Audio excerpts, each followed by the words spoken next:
안녕하세요. 하늘맞이 무속대학 정법사 정대감입니다. 추석에 우리가 제사상을 차리는 의미와 추석의 차례를 지내는 의미에 대해서 한번 생각도 해보고 우리가 또 무속인이만큼 무속인이 구슬하는 의미에 대해서도 한번 다시 생각을 해보는 시간이 되었으면 합니다. 추석이라고 하죠. 추석. 사실은 이 추석이라는 의미가 가을이잖아요. 특히 이 온대문화권에서 가을이 되면은 이 수확을 하게 돼요. 수확.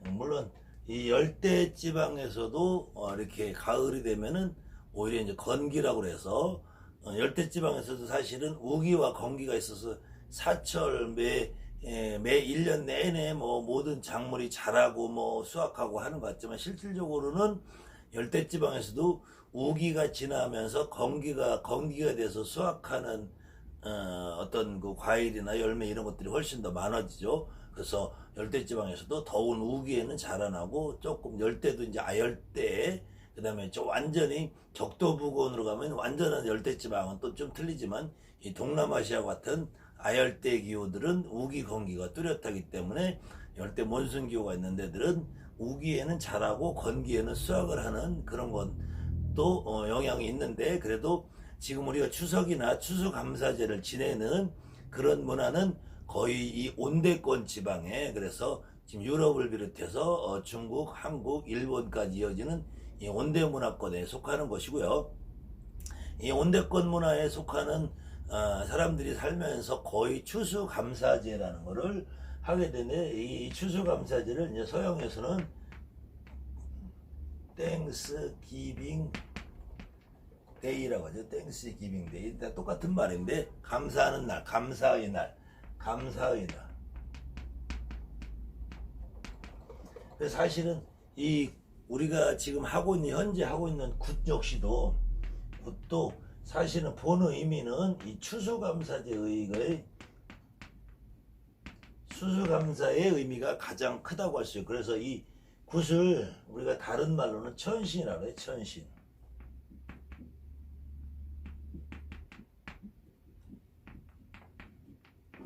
실질적으로 아직까지도 대부분의 무속인들이 굿을 천신굿 하면은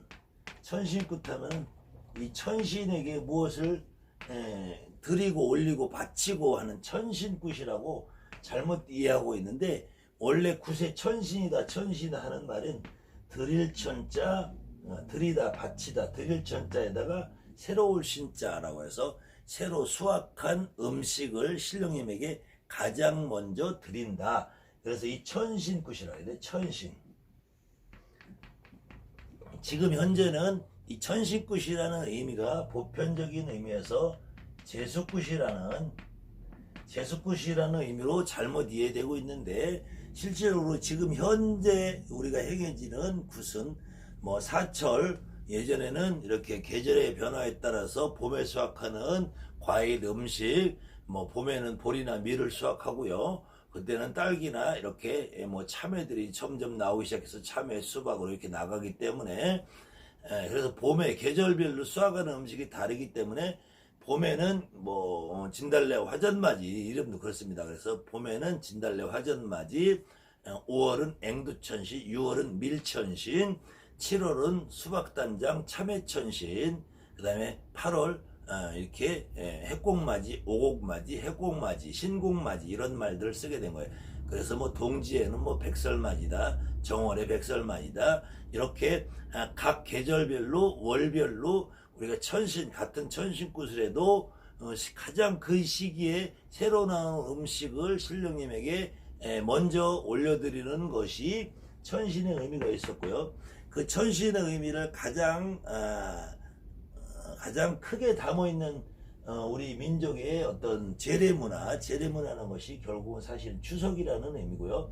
그래서 추석에는 지금 여러분들도 지금 시절에도 시간이 변해도 추석에는 가장 우리가 오곡백근과 풍성하고 여러가지 많은 수확이 있기 때문에 기본적으로 추석에 추수감사제를 행하게 되는 것인데, 이때 추석에 행하는 추수감사제도 실질적으로 우리 민족들이 하고 있는 지금 현재 추석은 추석의 제례 문화라는 것은 원래는 이 중국의 송나라 시대 사람인데요. 송나라 주희라는 사람이 있어요. 다른 말로 주자라고 그러죠. 주자. 여러분들 주제학이라는 것, 주제학, 뭐 성리학 이런 말들 들어보셨죠? 이 주희라는 사람이 1130년에서 약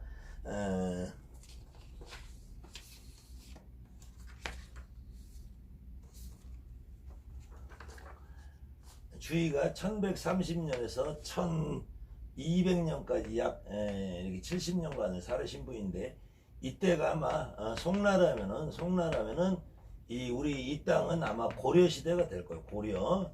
고려 시대쯤 되는데, 이 주희라는 사람이 만드는 가래라는 책이 있어요. 가래 가정의례라는 것인데, 그래서 보통 주자가래 그러는데, 이 가래라는 책의 기준을 삼아서 조선시대 고려시대를 통해서 이 가정의례라는 것이 제례라는 문화라는 것이 이제 정착을 하게 되는데요. 이 가래를 기준한 이 땅의 제례 문화가 그래도 지금 현재 모습으로 정착된 것은 거의 조선의 후기 정도로 보편적으로 알려져 있게 됐고요.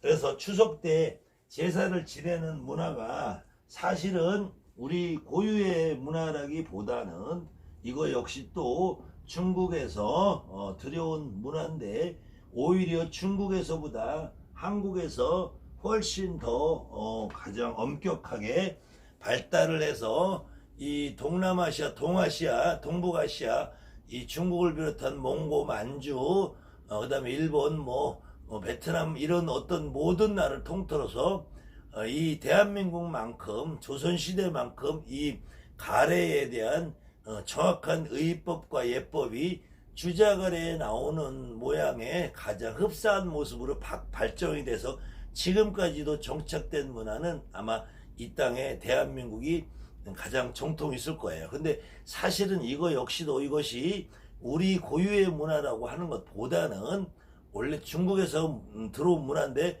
고려시대에서부터 지금까지 넘어온 문화이기 때문에 이 문화가 중국 것이다라고 할 수도 없고, 우리의 기본적인 고유의 추수감사제 구대서 천신국과 겸해지면서 지금의 모습으로 되지 않았을까라는 추측을 하는 것 뿐이고요. 아무튼 제가 늘상 말씀하시는 것은, 불교도 말씀드리는 것은, 불교도 우리 문화가 아닌 인도 문화고, 유구 역시도 사실은 우리 문화가 아닌 중국 문화지만 우리가 다시 받아들여서 우리 것으로 만들어져 있지만, 유교 문화 속에 중국에서 주장하는 유교 문화와 인도에서 말하는 불교 문화 이외에 우리 민족이 가지고 있는 고유의 우리 무속인들이 하고 있는 군 문화와 합쳐지면서 또 다른 형태의 문화가 나와서 지금까지 정착이 된 것이고요. 그 반면에 오히려 무당들이 하고 있는 군 문화는 조금 배척을 받고 있지 않나. 그래도 들에 자라는 잡초같이 아주 긴 생명력으로 대한민국 무속은 지금까지 3000년, 5000년 넘는 이 땅의 역사와 함께 살아왔고요.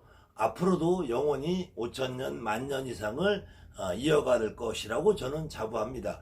그 와중에서 우리 무속인들이 나의 정체성을 정확하게 알고 내가 행하고 있는 행위의 의미를 알지 못하면은 영원히 여러분들은 변방에서 대접받지 못하고 살 수밖에 없는 의미가 되니까, 이번에 여러분들이 추석에 올리는 제례 문화, 제례 의식에 대한 좀 이해를 하시고, 여러분들이 그것이 굿석에서 음식을 차리는 의미와 거의 대동소이한 의미이기 때문에 여러분들이 이번에는 추석에 차례 지내는 음식의 의미를 조금 이해를 하셨으면 하는. 그래서 추석을 비롯한 모든 제례는 이 추석이나 설에 지내는 제사를 이름하여 우리가 절제라고 해요. 절제. 계절에 지낸다 해서 절제라고 하고, 통상적으로 집안에서 어떤 분이 돌아가셔서 지내는 제사를 기제라고 해요. 기제. 오늘은 기제나 절제를 통틀은 제사 문화에서의 음식을 차리는 방법과 그 음식에 담긴 의미를 여러분께 조금 설명을 드릴까 합니다. 그래서 지난번에 제사를 지내는 순서와 제사를 지내는 순서 속에 담겨져 있는 의미를 말씀을 했고요. 이번에는 제례 음식에 대해서, 그래서 통상적으로 이렇게 향로와 위패가 있고 제사상을 차리게 되면 추석에는 보통 송편을 놓게 되죠. 그 다음에 설에는 떡국을 넣는단 말이에요. 근데 이제 각 가정마다 조금씩은 차이가 있겠지만 대부분 추석과 송편에 떡을 올릴 경우에는, 추석과 송편에 떡을 올릴 경우에는 별도로 밥을 올리지 않는다. 밥을 올리지 않는다. 그렇다면은 이 의미는 송편이나 떡은 밥 대신하는 것이다. 그래서 사실은 우리 무속인들이 구슬할 때도 떡을, 갖은 떡이 올라가기 때문에, 상위에 갖은 떡이 올라가기 때문에 밥은 굳이 하지 않아도 무방하다.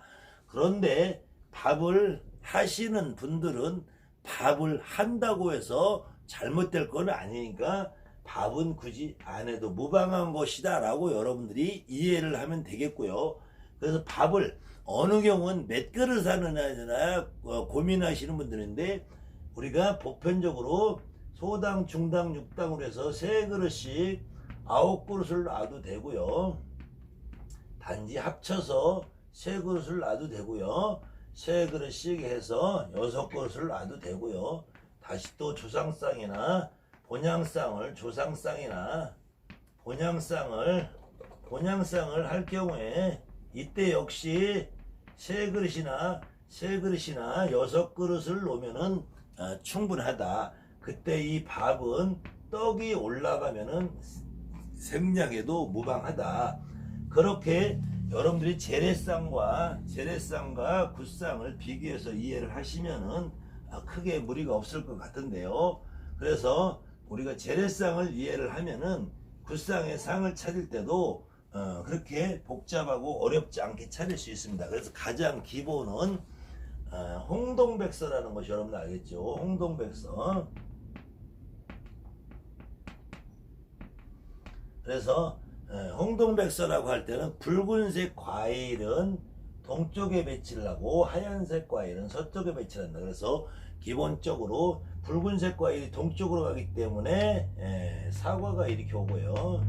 보통 그래서 배가 이렇게 오게 됩니다.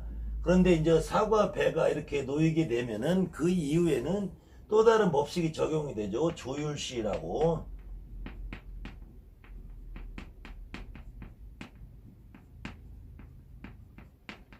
조율시라고 배치가 되면 그때는 조율시라는 거는 대추, 밤, 감이 되기 때문에 대추, 밤, 감, 배가 되는 거죠. 그 이후에 여기에다가 또 다른 여러분들 요즘 나오는 뭐 바나나라든지 수입과일도 얼마든지 추가해서 놓을 수 있는데, 그래서 이 과일을 맨 앞에다가 배치를 하는 것은 또 다른 의미로 이제는 세로의 의미가 또 있죠. 적채 탕과. 그래서 맨 앞줄에는 부침개, 전을 놓는다. 그 다음에 나무를 놓는다. 그 다음에 탕을 놓고 과일을 놓는다. 그래서 과일이 맨 앞에 놓는 것은 우리가 상을 바라볼 때 사실은 우리가 위패가 여기 있으면 조상님은 여기 계신다는 의미지만, 실질적으로 조상님이 여기 앉아서 있는 의미지만 살아있는 사람이 바라보는 망상이라고 했죠. 망상. 그래서 우리가 굿상이나 제사상은 망상이라, 이 앞에 보기 좋게 과일을 나란히 놓는다. 그래서 과일을 놓고 그 다음에 탕, 적채, 탕을 놓게 됩니다. 그래서 여기 부침개를 놓게 되고요. 부침개, 그 다음에 나무를 놓게 되고요. 탕을 놓게 되는데, 이 탕은 보편적으로 이 두부만 두부하고 무가 들어간 이건 소탕이라고 그래요. 소탕. 그 다음에 가운데는 두부 무에다 동태를 넣은 어탕이더라고요. 그 다음에 이쪽에서는 소고기가 들어가는 육탕을 놓게 됩니다. 육탕. 그래서 소어라는 거는 물고기지만 하늘을 상징하고, 그래서 소, 중, 육의 배치 구조를 내서 소탕, 어탕, 육탕을 놓게 되고요.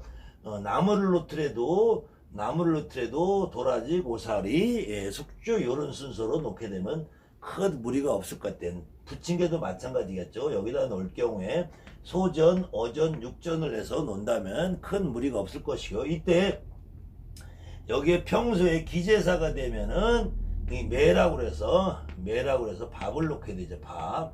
그 다음에 갱이라고 해서 이 물을 놓게 되죠. 이 갱이라는 거 국이나 탕을 의미해요. 탕.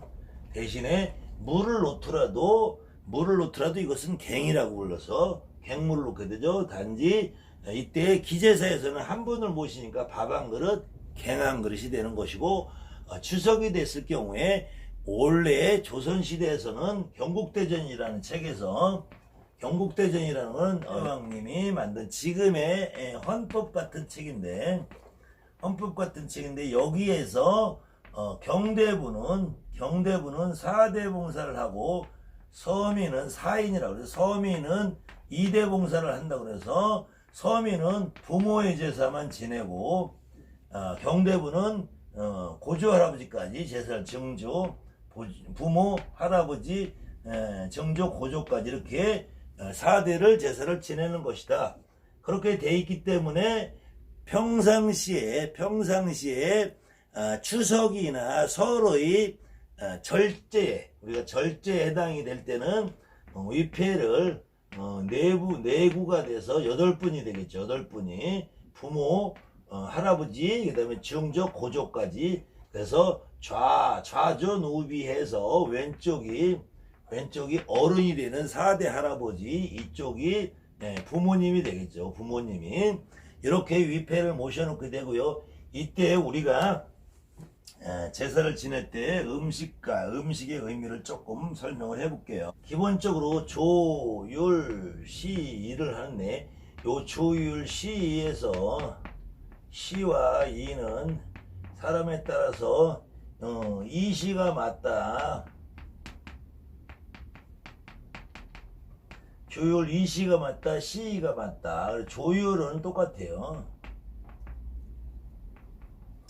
밤과 대추와 밤은 순서가 똑같은데 시가 맞다, 이시가 맞다 이렇게 여러 가지 주장이 엇갈리는데 요거는 뭐 여러분들이 크게 이거 가지고 알고 하지 않아도 될 것 같아요. 다만 이 대추의 의미와 밤의 의미와 감과 배의 의미를 어떻게 이해를 할 거냐. 그래서 대추는 첫 번째, 대추는 이 조라고 쓰는데, 대추 조자 쓰는데, 이 대추는 대추나무에는 여러분들이 보다시피 대추는 나무가 열리면은, 나무가 매달리면 대추나무가 좀 다닥다닥 맺히는 경향이 있죠. 이렇게 해서 다만 대추는 꽃이 하나가 피면은 여기 반드시 열매가 하나가 열린대요. 그래서 이 대추꽃은 그냥 떨어지는 경우가 없다고 합니다. 그래서 이거는 신의 성실, 그래서 약속이 되고요. 또다시 대추가 이렇게 많이 번성하는 자손 창성을 의미하고요. 그보다 더 내용으로서는 대추라는 거는 열매가 있으면 이 안에 씨가 하나 있겠죠. 그래서 이 열매의 과육은 백성을 의미하고, 씨 가운데 있는 씨 하나는 임금님을 의미해서 이 모든 백성이 임금님을 감싸고 있다 해서 군을 의미합니다. 군을 의미하고, 이때 이 조선시대라는 것은 사실은 우리가 이조나 고려조를 얘기할 때 종묘라고 해요. 종묘라고 할 때 이 종묘라고 사직을 한다, 종묘 사직을 보호한다 할 때 이 종묘라는 거는 이 지금의 우리가 생각하는 개념의 나라가 아니라 이씨 왕조, 고려 왕조, 이 왕조를 보호하는 것에서 임금을 가장 중요시하던 때가 있었고요. 두 번째로는 밤율이라는 것은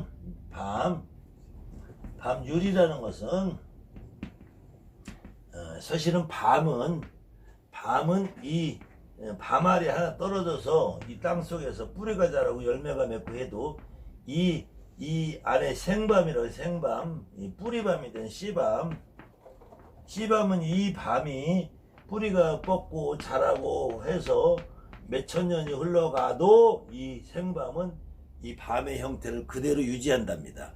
그래서 이거는 내 조상의 뿌리가 영원한 걸 상징을 하고요. 그 다음에는 이 밤은 거꾸로 대추는 씨앗이 하나 있고 과육이 덮여 있는데 이 밤은 안에 과육이 통째로 돼 있고요. 겉에 그러니까 껍질이 일반 껍질, 딱딱한 껍질, 밤송이 있는 가시 껍질까지 껍질이 3개가 됩니다. 그래서 이거는 전체적으로 이 백성을 꽉 차 있다 그래서 여기는 백성이 되고요. 백성. 우리 국민이 되는 거겠죠.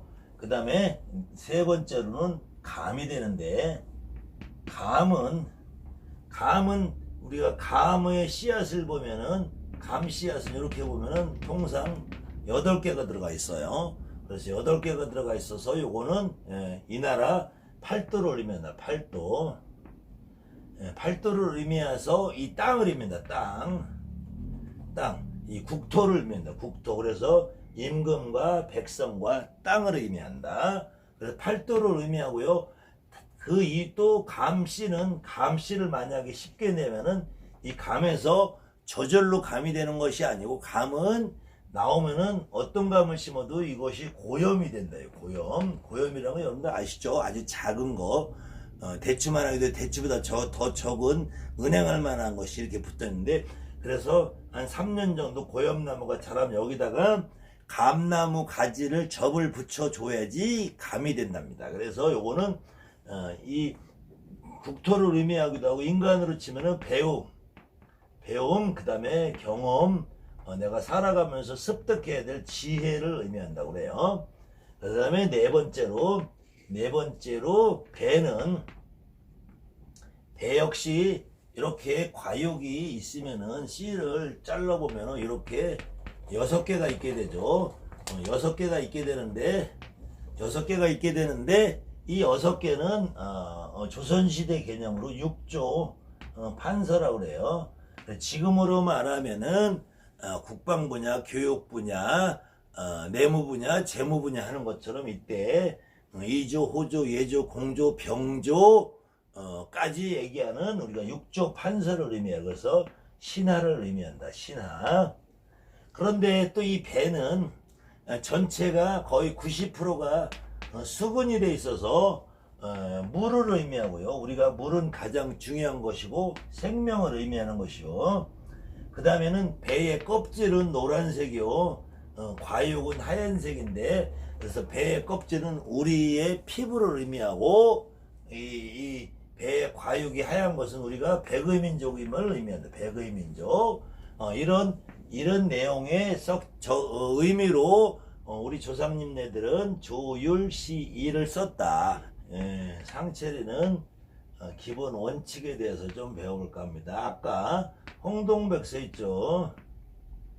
홍동백서 있고 적채탕과를 했죠. 그래서 이 부침개 그 다음에 나물 탕국 그 다음에 과일을 순서로 놓고 과일은 홍동백서를 순서로 놓고 이때 조율시이를 놓고요. 그 다음에는 우리가 기본적으로 다른 의미로는 고기는 생선은 동쪽에 육고기는 서쪽에 그래서 어동 육서 그 다음에 같은 물고기를 생선을 놓게 되면은 생선의 머리는 동쪽으로 간다 해서 두동미서 그 다음에는 우리가 같은 포를 놓고 식혜를 놓고 해서 좌포우회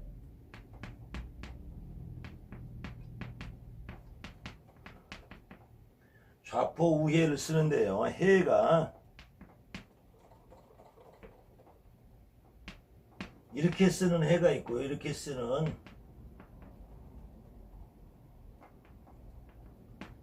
해가 있는데 이 해는 해자를 쓰고 이거는 해자를 써요. 해. 그래서 이거는 우리가 식해라고 할 때는, 이 해라고 쓸 때는 이것은 저 경상도 지방에서는 가자미 식혜, 생선을 발효해서 만든 것은 식해라고 쓰고요. 우리가 지금 보편적으로 식혜라고 쓰는 거는, 요거는 엿기름이라고, 엿기름과 밥알을 해서 발효시켜서 하는 것은 식혜라고 합니다. 그래서 이 엿기름이라는 것은 이제 보리싹을 의미하는데요. 이 보리싹에는 이 아밀라제라는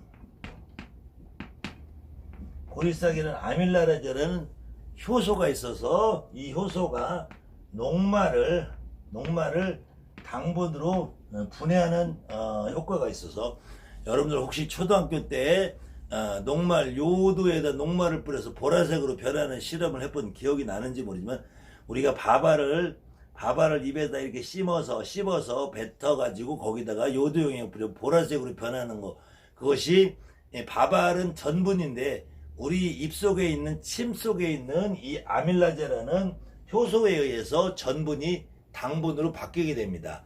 그것이 보리싹에서 나오는 이 아밀라제는 효소가 밥알과 장육을 하면은 녹말을 당분으로 분해하기 때문에 단맛이 나요. 그래서 그렇게 만든 건 식혜라고 그래요. 식혜. 그래서 이 식혜를 장복하면은 위장병이 없어지고 소화가 잘 되고, 옛날 선조들은 밥을 먹고 나서 식혜를 만들어서 먹었고요. 그 다음에는 우리가 한약 재료에서도 식혜를 건조시킨 거, 그 다음에는 이 보리쌀, 이 엿기름을 조금 탈화시켜서 만든 것을 소화제에 하나의 소화제로 복용을 했던 그런 한의학 기록도 나옵니다. 그래서 어쨌든 이렇게 다양한 부분에, 그 다음에는 같은 나물이나 적채탕을 놓을 때도 생것은 동쪽에다 놓고요, 숙이라고 이거 쑥은 것은 서쪽에다, 이런 다양한 제사를 지내는 음식을 차리는 법식이 있는데요. 지금은 너무 이렇게 번잡한 격식보다는 여러분들이 기본적으로 지난 시간에 강의한 제사 지내는 날짜, 제사 지내는 순서, 의미, 그 다음에 여러분들 제사상 음식에 속한 어떤 의미, 그런 것들을 여러분들이 좀 이해하면은 훨씬 더 도움이 되고, 요번 추석에는 조금 의미 있는 추석이 되지 않을까 합니다. 그래서 기본적으로 우리 추석이나 설이나 이런 제례 문화는 사실은 원래는 이것이 우리 고유의 민족의 문화라기보다는 중국에서 수입된 유교 문화지만, 이것이 지금 거의 1000년 이상 우리 민족의 가슴 속에 들어와서 우리가 하고 있는 군 문화와 섞여서 지금의 제례 문화가 정착이 됐다면, 이거 역시 우리가 가지고 갈 소중한 문화유산이 하나가 아닐까 생각합니다. 다만 아까 말씀드린 이 대추조자, 대추조와 밤, 이게 대추와 밤을 원래 우리가 제례에서 쓰고 패백에서 쓸 때 다 쓰는데, 제례에서 쓸 때는 이렇게 임금과 신하와 백성의 의미가 있고요. 그 다음에 우리가 결혼식장에서, 지금은 예식장이라는 결혼식 문화가 활성화돼서 거기에서 패백을 드린다고 하는데, 원래 지금 결혼식 문화에서 패백을 드릴 때 밤과 대추를 던져주면서 아들 낳고 딸 낳고, 아들 많이 낳고 딸 많이 낳고, 이렇게 의미를 하고 있는데, 요것은 여러분들이 잘못 알고 있는 상식이고요. 지금도 유튜브나 인터넷, 네이버 같은 데에서 밤대추 의미를 아들 딸 많이 낳으라는 의미로 잘못 오해하고 계신 분들이 계신데, 이 제례에서는 제가 지금 강의한 대추, 밤, 감, 배의 의미가 지금 강의한 내용처럼 되어 있고요. 패백을 할 때 의미는, 패백이라는 것은 원래는 옛날에 남자가 장가 간다고 하죠. 장가 간다는 의미는 결혼식을 신부의 신부의 집에서 초례를 치르고 여기서 3일을 신부 집에서 자고 신행을 오게 됩니다. 신행. 이 신행이 지금은 예시장에서 결혼하고 신혼여행으로 대치가 되지만 예전에는 신부의 집에서 3일을 자고 신랑 집으로 오는 것을 신행이라고 그래요. 신랑 집을 영원히 이제 살 집으로 오는 거죠. 신행. 그래서 처음 행차하는 거다 해서 신행이라. 신행. 이 신행을 하는데 이 신행을 다른 이름으로 현구고래라 그래요. 현구고래. 직접 이 시부모님을 가서 첫 인사 뵙는 것. 그 시부모님을 첫 인사 뵙는 현구고래를 지금은 패백이라는 전통으로 예시장에서 대치를 하지만 이때 패백을 할 때 현구고래를 하는 행위에서 밤대추를 며느리에게 그 다음에 가족들이 던져주는 것은 이것은 아들 낳고 딸 낳으라는 의미가 아니라 이 대추조자는 아침 조자와 발음이 같고 밤율자는 법률율자와 발음이 같다 그래서 그 집안의 가풍 법률을 잘 지키고 그 집안에서 법률을 지키고 며느리로서 이족의 가족의 일환으로서 살아가면 아침 일찍 일어나서 그 이 집안의 법률과 가풍을 따르고 순종하고 살으라는 이 조선시대 때 여인들이 결혼을 하면은 어느 가정에 그냥 매여서 사는 그 가정에 일종의 새로운 식구가 돼서 살지만 이 가정의 가풍을 따르는 조금 좋은 의미도 있지만 약간 슬픈 역사가 담겨 있는 거예요. 그래서 이거를 밤대추를 던져주는 의미를 아들 낳고 딸 낳고 살으라고 하는 의미로 지금 잘못 오해들이 되고 있는데요. 그것이 아니라 아침 일찍 일어나서 이 집안의 가풍을 따르라는 의미가 되어 있는 거예요. 요거는 여러분들 좀 반드시 기억을 하면 좋겠고요. 이런 의미로 인해서 대한민국에 지금 특히 이 경상도 지방에서는 무속인이 되면은 결혼을 했던 이혼을 했던 시댁을 받아야 된다는 그런 잘못된 문화가 정착이 돼서 그렇게 시댁을 의무적으로 강요를 해서 내가 느낌도 없는데 나한테 실리지도 않는데 시댁을 받아 모신 사람들이 상당히 어려움을 겪고 있는 사람들이 있어요. 그럴 경우에는 제가 경험을 해봤을 때는 이거는 반드시 그렇다고 볼 수는 없는데요. 시댁 뿌리를 받아 모시는 무당은 전체 무당의 0.00001%도 안 되는 비율이기 때문에 이것은 함부로 모신다 안 모시다 개념이 아니라 이 무당이 자기가 몸으로 뛰어보고 느껴보고 실려보고 했을 때 시댁뿌리가 먼저 타고 들어오냐 자주 들어오냐에 따라서 시댁뿌리를 모실 거냐 말 거냐를 결정해야지. 어떤 위대한 선생님이라도 너는 가정이 편안하면 시댁뿌리를 모신다 해놓고 시댁뿌리를 모셔놓으면 오히려 집안이 뒤집어지고 남자가 그냥 폭력적인 성향으로 변하든지 이혼을 하든지 또 다른 결과를 만들어서 집안을 쑥대밭으로 만드는 경우가 많이 있기 때문에 특히 여자 보살님들이 시댁뿌리를 받아야 된다고 하는 그 말은 정말로 신중하게 생각을 하셔서 말씀을 해야 되고요. 그 다음에 그 말을 들으시는 분들도 결코 그 말에 현혹되거나 휘둘리지 마시고 시댁뿌리를 받아야 되느냐 받지 말아야 되느냐 하는 부분에 있어서는 반드시 나의 느낌을 위주로 해야 된다. 이것이 아주 중요한 일입니다. 특히 여자 보살님들이 무속인이 되는 과정에서 순탄스럽지 못한 삶을 사시는 분들이 다소 있기 때문에 그 과정에서 결혼을 한 번 하기도 하고 두 번 하기도 하고 세 번 아무 상관없습니다. 절대로 시댁뿌리는 여러분들이 함부로 받아 모시는 것이 아니고요. 간혹 1000명에 1명, 10,000명에 1명 시댁뿌리를 받아야만 불려갈 수 있는 분들이 있는데요. 그런 경우는 친정뿌리가 이런 너무 우리 무속과 등한시하는 삶을 살았다든지 시댁뿌리가 아주 더 뛰어나게 옛날부터 3대, 4대, 5대 이렇게 무덕인 집안이라고 한다면은 그럴 경우에 혹시 모르지만 그런 경우에도 우리 친정부리와 대등한 입장을 갖고 있을 때는 더더군다나 받으면은 불의 싸움이 나고 불의 다툼이 나서 무당이 살아가는데 상당히 힘들고 그 불의 다툼의 영향으로 가정은 오히려 더 풍지박산 나는 경우가 많이 있기 때문에 혹시 지금까지 습관적으로 시댁불의를 받아 모셔야 된다고 했던 선생님들도 요 말씀에는 한 번 더 귀를 기울여 줬으면 좋겠고요. 이런 말을 들었던 어떤 보살님들은 특히 이것이 가장 지금 많이 성행하는 데가 주로 경상도 지방이니까 경상도에서 이런 부분으로 인해서 고통받으시는 분들이 있다면은 저게 상담을 하시면 제가 따로 상담을 해드리겠습니다.